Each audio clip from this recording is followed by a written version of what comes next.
जैसन मरद ना सोच मिलेगा, लभवा ना तो रोज रोज मिलेगा। हमारा जैसन मरद ना सोच मिलेगा, लभवा ना तो रोज रोज मिलेगा, रोज रोज मिलेगा।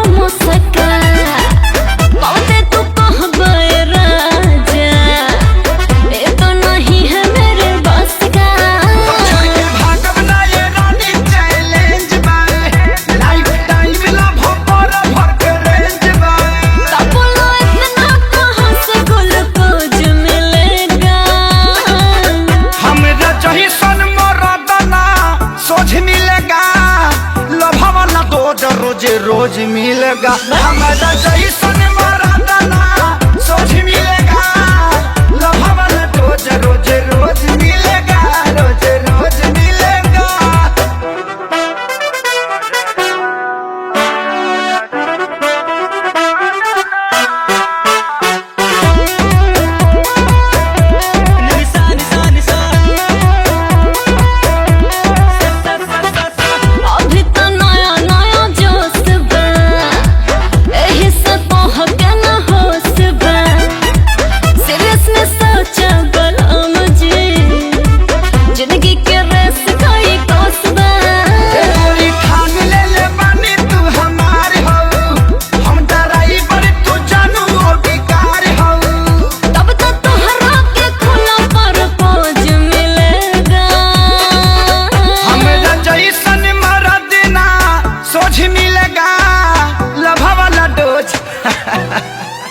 हमारा जैसन मरद ना सोच मिलेगा, लभवा ना रोज रोज रोज मिलेगा, रोज रोज मिलेगा।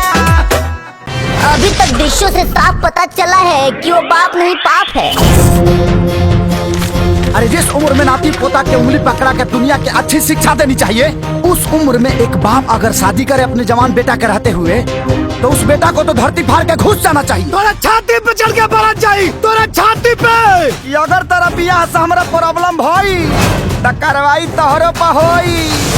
बाबूजी आज के बाद ते हमार बेटा ना पट्टेदार है।